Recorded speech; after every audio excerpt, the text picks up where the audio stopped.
Dans un monde rempli de douleurs, les hommes ne savent quoi faire. Pourquoi ne pas regarder vers celui qui a créé le ciel et la terre? Jésus. Jésus est celui dont nous avons besoin. Jésus est celui que nous devons partager à nos amis et voisins. Jésus est la solution. Jésus est celui qui peut nous donner la paix. Jésus est celui qui peut nous remplir de bonheur. Jésus pour avoir un avenir meilleur. Mesdames et messieurs, RJV vous présente votre conférence biblique Voici ton Dieu.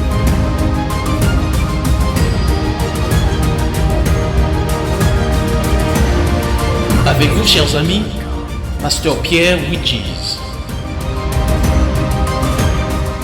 Chers amis auditeurs et internautes, nous sommes très heureux de vous avoir encore une fois dans notre conférence Voici ton Dieu. Et notre causerie a pour titre C'est maintenant. C'est maintenant. Prions. Éternel, notre Dieu, notre Père, nous te remercions pour ton amour, ta grâce manifestant à l'égard de nous. Seigneur, fais-nous ressentir ta présence, parle à notre cœur, comme tu as l'habitude de le faire. Au nom de Jésus, nous te prions. Amen. Acte 3, verset 19 nous dit « Repentez-vous donc et convertissez-vous pour que vos péchés soient effacés. » C'est maintenant. Le christianisme, selon la Bible, est la seule religion au monde qui prévoit une transformation miraculeuse de la nature humaine par le processus divin de purification du caractère connu dans la Bible comme conversion, régénération ou nouvelle naissance. La seule solution pour le mal dans le monde est la recréation des âmes humaines à une ressemblance divine. L'histoire humaine, chers amis, a démontré que ce changement de nature passant de l'orgueil, de la haine et de la cupidité à l'amour, à la paix et au respect ne peut être provoqué uniquement par des processus éducatifs ou culturels.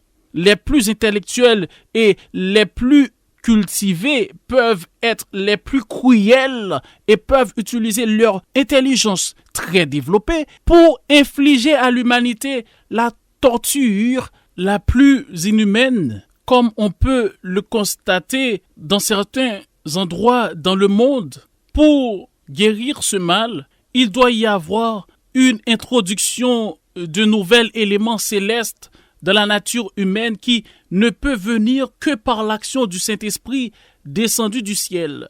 Cette transformation de la nature humaine est le grand besoin du monde aujourd'hui, chers amis. La nécessité de cette recréation de la nature humaine a été annoncée par le fondateur du christianisme lui-même dans Matthieu 18, verset 3, et dit « Je vous le dis en vérité, si vous ne vous convertissez et si vous ne devenez comme les petits-enfants, vous n'entrerez pas dans le royaume des cieux. » Plus tard, l'apôtre Paul déclare dans Tite 3, verset 3 à 6, « Car nous aussi, nous étions autrefois insensés, désobéissants, égarés, asservis à toute espèce de convoitise et de volupté, vivant dans la méchanceté et dans l'envie, dignes d'être haïs, et nous haïssons les uns les autres. Mais lorsque la bonté de Dieu, notre Sauveur, et son amour pour les hommes ont été manifestés, il nous a sauvés non à cause des œuvres de justice que nous aurions faites, mais selon sa miséricorde par le baptême de la régénération et le renouvellement du Saint-Esprit. Verset 6, qu'il a répandu sur nous avec abondance par Jésus-Christ, notre Sauveur. Chers amis, cette expérience de conversion implique une bonne compréhension des trois royaumes par lesquels celui ou celle qui veut suivre Jésus doit passer au cours de ses expériences de vie. Le premier royaume est le royaume de ce monde. C'est ce royaume que Satan a offert au Christ dans le désert lorsqu'il l'a tenté. Le deuxième royaume, c'est le royaume de grâce que Christ est venu établir dans chaque cœur humain. Enfin, le troisième royaume, c'est le royaume de gloire, la maison des sauvés, que Dieu donnera aux chrétiens victorieux à la fin de leur lutte sur cette terre. Ce monde matériel est le premier royaume dans lequel nous entrons à la naissance. Le psalmiste a dit dans Psaume 58, verset 3, « Les méchants sont pervertis dès le sein maternel.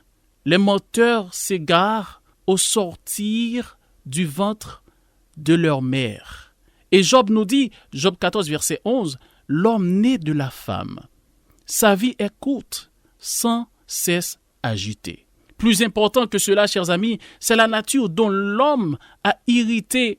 Jésus a déclaré dans Jean 3, verset 6, « Ce qui est né de la chair est chair, et ce qui est né de l'esprit est esprit. » Or, les œuvres de la chair sont manifestées, ce sont l'impudicité, l'impureté, la dissolution, l'idolâtrie, la magie, les inimitiés, les querelles, les jalousies, les animosités, les disputes, les divisions, les sectes, l'envie, l'ivrognerie, les excès de table et les choses semblables.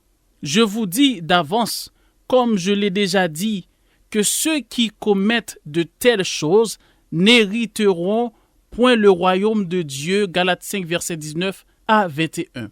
En présentant cette série de faits bibliques, chers amis, nous sommes tout à fait conscients de l'enseignement moderne de diverses philosophies. Pendant des siècles, les éducateurs, plus précisément les philosophes, ont généralement enseigné que nous sommes tous bons, qu'il y a en chacun une nature qui, si elle est correctement éduquée, sortira le monde de sa folie actuelle.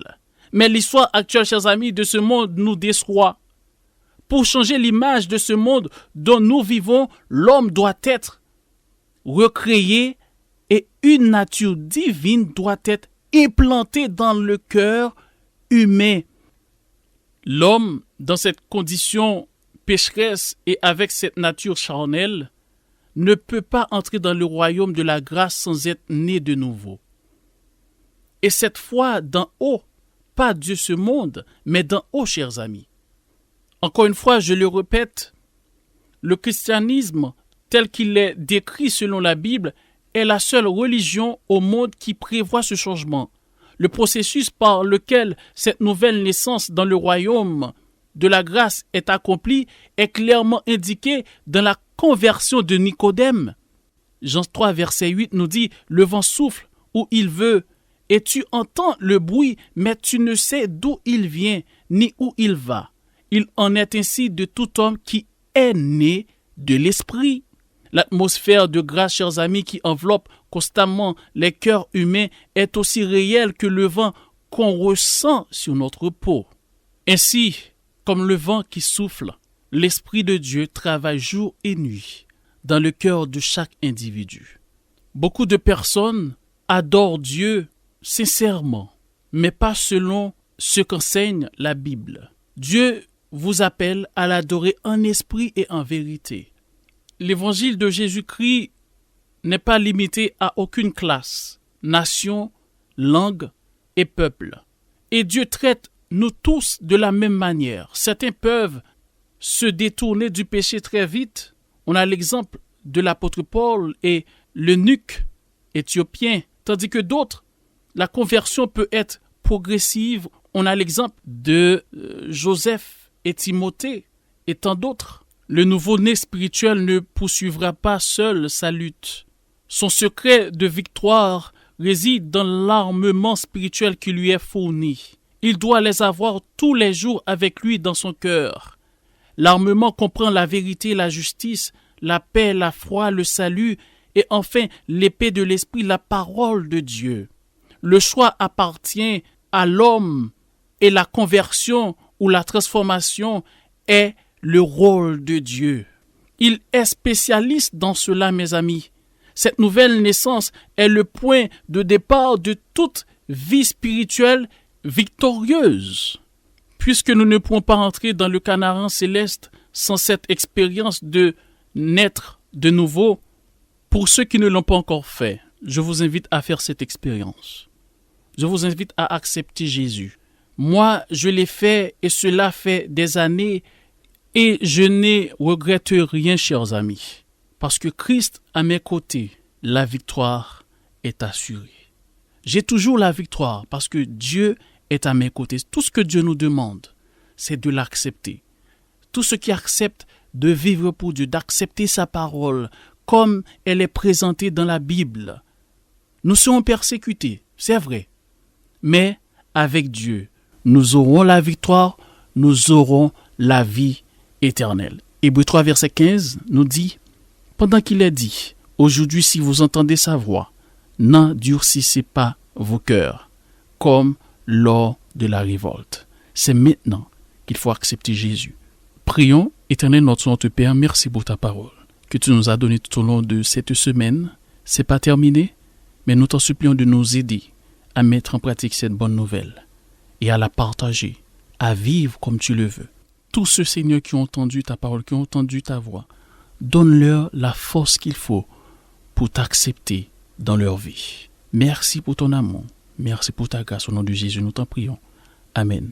Que Dieu vous bénisse. C'était votre conférence biblique « Voici ton Dieu ». Si vous avez besoin d'un éclairage, si vous voulez connaître davantage, si vous avez une question, l'équipe « Voici ton Dieu » est à votre disposition. N'hésitez pas à nous contacter par WhatsApp ou SMS au 06 94 233 352 06 94 233 352 ou alors par mail à évangiledevie.bible@gmail.com évangiledevie.bible@gmail.com. Nous vous remercions de votre écoute et à bientôt sur RJV.